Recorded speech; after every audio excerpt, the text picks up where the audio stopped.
recommend loosening this just a little bit, but leaving some of the threads on there so that it doesn't just drop down.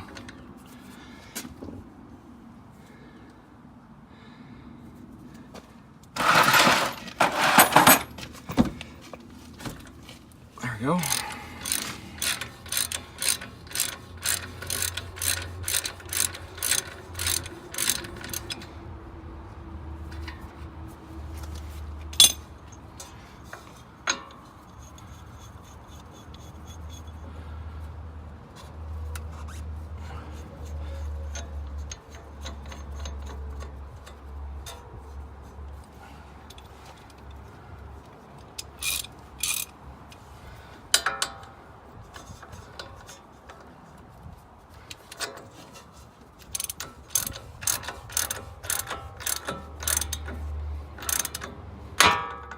Goes. That's loose. Now for the tie rod.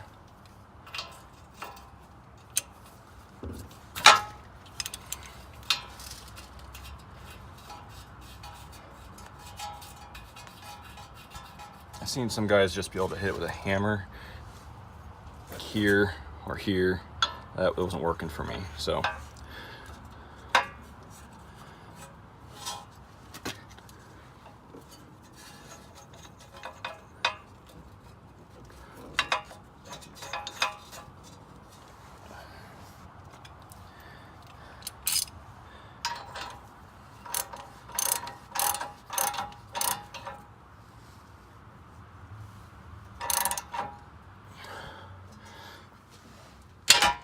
there it goes.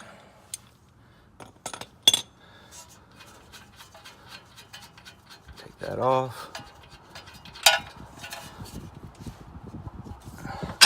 You just move this out of the way.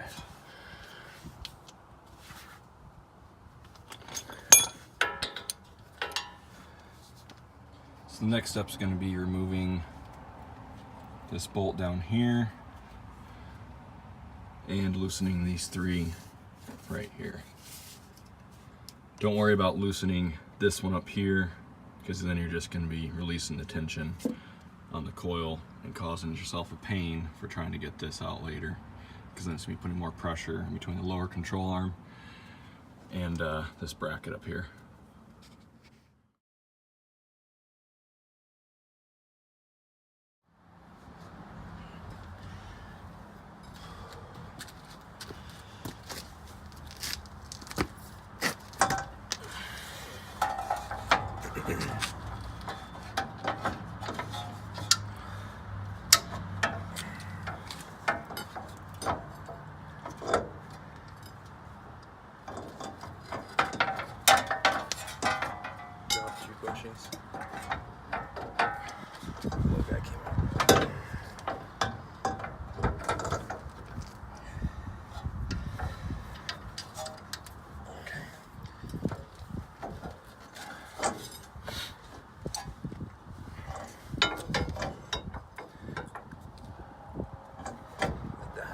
There? Or where was it?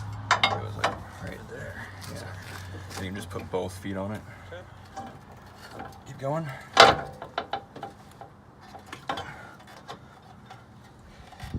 it's not quite enough. Whoop. Just got it. Got it? Yep. All right, now need the bolt.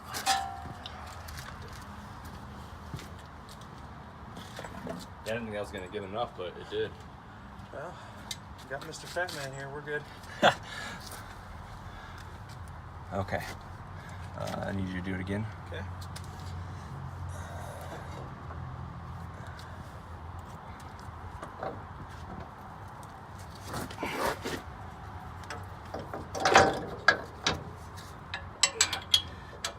A little more. And I got it. Oh, thank God. Okay.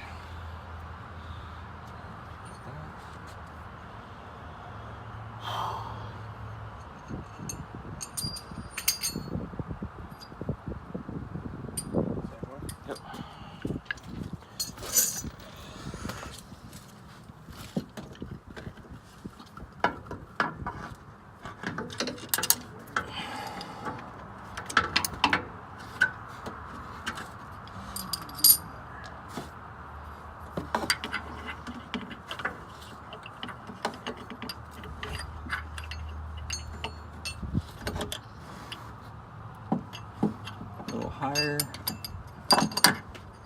Let's get the washer on. Yep. Perfect.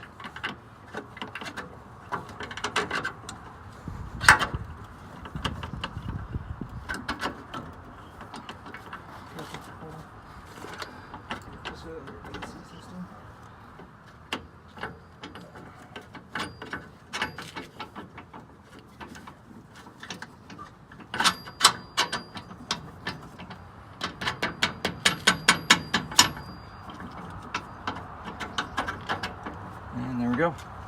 Put the washer on. And that is it.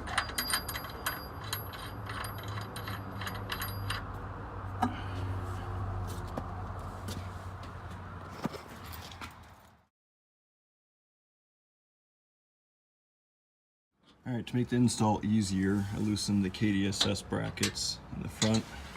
Obviously, the other side too. Still left plenty of threads inside on both sides. Then also used a crowbar on the lower control arm to pry down a little bit, and it was really not an issue getting the shocks in there at all. Not as hard as people have made it sound.